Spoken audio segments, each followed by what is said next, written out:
Cornelius Vanderbilt has been described as an illiterate brute with a short temper, who was hated or feared by most people he met. And yet, he's also one of the wealthiest men in history, an incredibly shrewd and cunning business magnate who was once the richest man in the world. In fact, when he died, he reportedly had more money than was held in the entire US Treasury at the time. You see, before there was Rockefeller or Henry Ford, there was Cornelius Vanderbilt, who's been dubbed the original robber baron, the term for successful industrialists who amassed giant fortunes through extremely ruthless business practices. But it's hard to deny that Cornelius is one of the greatest rags to riches stories there ever was. Cornelius's ancestors had originally come to America as servants, so Cornelius's rise from nothing to unimaginable wealth and power is truly fascinating. Let's now travel back in time to the early 1800s and see where it all began.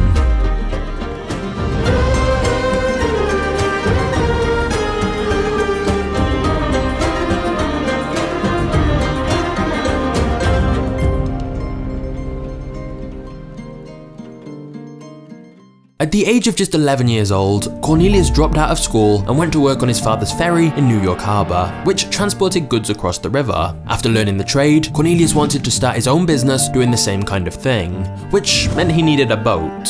His mother was a farmer, and while she didn't have a lot of money, she had some savings, which she agreed to loan to her son, $100 to be exact, which would be enough for him to buy his own small sailboat. There was one caveat though. In order for Cornelius to get the loan from his mum, he had to clear an extremely rocky field so that she could farm it. Cornelius had always had an extremely strong work ethic, and so he immediately agreed. But it soon became clear removing so many rocks from the field was going to take too long. So he managed to convince other local kids to help him with the job, and in return, he promised they'd get free rides on his new boat. Together, they cleared the field. So his mum gave him the $100 loan, and Cornelius bought his first boat at the age of just 16. Cornelius then began transporting both freight and passengers between Staten Island and Manhattan. Of course, there was plenty of competition from other ship owners doing the same thing, but Vanderbilt's strategy was to undercut everyone else and offer the cheapest fares on the market. He quickly gained a reputation for his reliable and affordable ferry services. And here's the crucial bit. After repaying back his mother for the loan, he reinvested all the profits he made back into the business. This meant he soon was able to buy another ship, and then another ship, and then another ship. This is basically the capitalist blueprint for success. It's really not that different to how Jeff Bezos built Amazon. You initially live frugally yourself and reinvest all the business profits straight back into more growth. And do this over and over again to build your empire. And because Cornelius worked so relentlessly hard, it wasn't long before he had a whole fleet of ships transporting both people and goods across a variety of different routes. People even started nicknaming him the Commodore. But then Cornelius got an even bigger breakthrough with the War of 1812 between the United States and Great Britain, when the American government gave him a lucrative contract to help transport soldiers on his ships. Somehow though, despite working such long hours, at the age of 19, Cornelius found time to marry his cousin, and later went on to have 13 children with her. Although he wouldn't find time to be a good husband or father, there are many reports of Cornelius neglecting them and having a very unhappy family life. In fact, at one point, he even had his wife briefly committed to an insane asylum. And a few years later, he committed one of his sons to an insane asylum as well, simply because he was having epileptic fits, which Cornelius saw as a sign of weakness and mental derangement. But back on the business side of things, trade was booming, and by the late 1820s, Cornelius had identified how to step his business up to another level: steamboats. He knew the steamboat technology was much more efficient than the ships he'd been using, and so he began investing heavily into buying steamboats instead. And once again, he used the same tactics that he had with his sailboats, initially undercutting every single competitor so that he had the cheaper prices and thus stole all their customers. At one point, he even started offering some boat trips for free. To Cornelius, it didn't matter if he was making a loss on every trip, because his logic was simple. As long as he had more money than his competitors, he could quickly bankrupt them by taking all their customers, and then once they were out of business, he'd raise his own prices to more sustainable levels. These ruthless tactics did indeed bankrupt several other business owners, but in many cases, Cornelius would simply buy their businesses at a reduced price once the ship owners realized they couldn't compete with Cornelius's pricing. There were also a few larger steamboat companies who simply paid Cornelius a lump sum of money to leave the area and not compete on the same trade routes. For example, when Cornelius started operating on the Hudson River, a company called the Steamboat Association, who also operated there, paid him $100,000 to stop operating his ships in their territory. For them, it was cheaper to pay pay Cornelius off than try to compete with his low prices. Of course, every time Cornelius got a big payout like this, or he bought out a competitor at a discounted rate, his own fleet just got bigger, and thus his power and wealth increased further. To Cornelius, making money was a game, and he was determined to win. However, even as Cornelius's wealth grew, he would always be considered an outsider by the wealthy elite. His lack of school education didn't help there either, as Cornelius struggled to write properly, and the way he looked and spoke was certainly not how most of the upper class looked and spoke. But Cornelius used his working class beginnings to his advantage. He advertised his ships as the People's Line, affordable ships for normal everyday people. But Cornelius was never content with what he had, and in 1949, Cornelius identified his next big moneymaker, the California Gold Rush.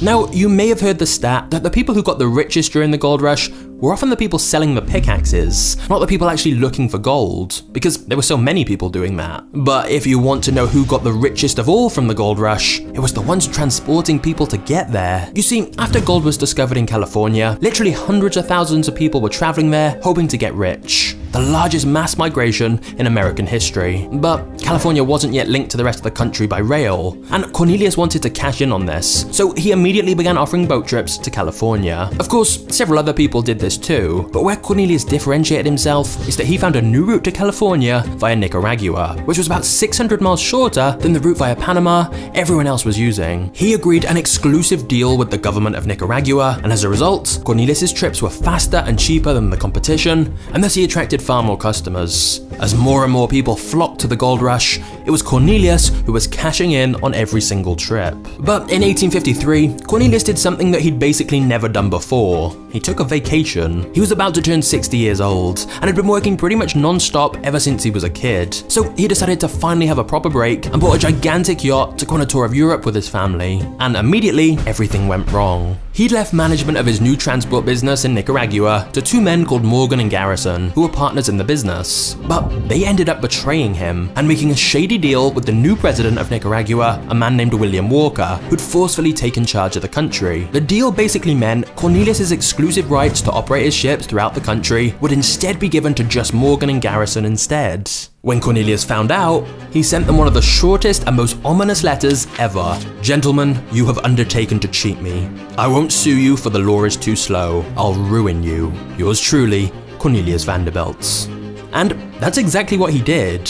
Cornelius immediately set up another transit company nearby and used his classic trick of offering ridiculously low prices to steal customers. He then refused to transport passengers to or from Nicaragua to create a blockade of the country. He also convinced the nearby countries to not recognize Walker's new government, and eventually, he helped start a war to completely overthrow the new government in Nicaragua. Basically, as Cornelius had stated in his letter, he had completely ruined those who had crossed him. But before we get to the next part of the story, I want to tell you about our video sponsor, ShipStation. If you run an e-commerce business, you know the strain that inflation can have on your bottom line. Luckily, ShipStation is here to help save you money. ShipStation gives online sellers of all sizes hugely discounted shipping rates that usually only giant Fortune 500 companies get. ShipStation works with over 300 platforms like Amazon, eBay, Etsy, and more, and it can be used for shipping items anywhere in the world.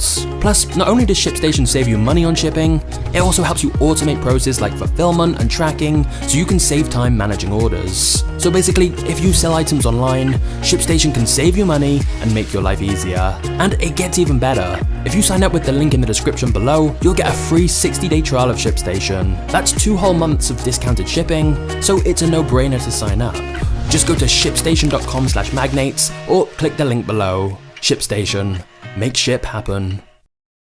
Now, by this point, Cornelius was nearly 60 years old, and when most people get to the age of 60, they're looking to retire and wind down for a more relaxed life. But not Cornelius. He was about to monopolize an entirely different industry. But before that, let's quickly go back to his personal life. Because in 1868, Cornelius' wife died, the one he briefly sent to an insane asylum. And then, just 1 year later, Cornelius married a different woman called Frank Armstrong Crawford. And yes, I double-checked that wasn't a mistake. His wife's name was indeed Frank. This was supposedly because Frank's parents had agreed to name their child after their best friend, and they'd obviously just assumed they were having a boy. But when they had a girl, they still stuck with the name Frank anyway, as agreed. So anyway, Cornelius married Frank, who was more than 40 years younger than him. And as if that wasn't weird enough, this woman called Frank, who was 40 years younger than Cornelius, was another one of his cousins. I'm not joking. Cornelius' first marriage was to his cousin Sophia, but with her dead, a year later he was now marrying another of his cousins called Frank. And look, I know marrying your cousin was more common back then, but still, the guy's been all over the world, yet both his wives were his cousins. So Cornelius' personal life was still as weird as ever, but business-wise, he was really just getting started.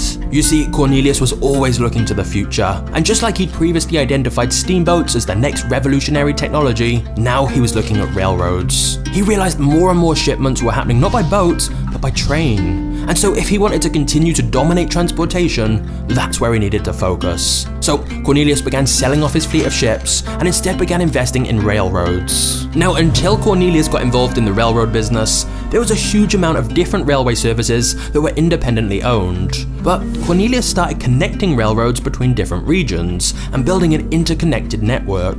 He wanted to consolidate all these different railways into one giant railroad empire. And by doing this, he began to build a monopoly in railroad transportation. Of course, as always, Cornelius reinvested most of the profits to buy even more railroads and expand even faster. Before long, he'd built the largest railroad in the world. Now, in his final years of life, Cornelius did start diverting some of his huge wealth towards philanthropy. For example, he established the Vanderbilt University for $1 million, which at the time was the largest charitable gift in American history. But around this time, Cornelius grew increasingly ill and became bedridden. Despite his weakened state, he was still his usual fiery, aggressive self. For example, when he saw members of the media outside his house to report on his illness, he had to be physically restrained after going outside to attack them. But after many months of fighting his illness, Cornelius died in 1877, aged 82. The New York Times announced his death, stating the immediate cause of his death was exhaustion, brought on by long suffering from a complication of chronic disorders. At the time of his death, his fortune was worth around $100 million, but adjusting for inflation, that today would have been around $200 billion. It's estimated that on paper, he had around 1/9 of all the American currency in circulation at the time. And yet, despite that, he lived a relatively modest life. He consistently plowed almost all his income and his time into the business. When he died, around 90% of his fortune went to his oldest and favorite son, and then he split the rest between his other many children, most of which he viewed as weak and undeserving. Cornelius Vanderbilt was clearly a polarizing figure, hated by many, but normally with a grudging respect. Even his enemies would have to admit that he drastically improved and expanded transportation, first through sailboats, then steamboats, and eventually railroads. And in the process, he'd helped connect different parts of the country together, allowing for much easier transport of both people and goods and at an affordable price. In many ways, he shaped the American economy more than any other entrepreneur had before him. And it's quite amazing that he turned that initial $100 loan from his mum into a fortune that very few other people in history would ever match. However, if you want to find out the historical person who was even richer than Cornelius, just click this video right here. Trust me, this one is a really wild ride. I'll hopefully see you there. Cheers.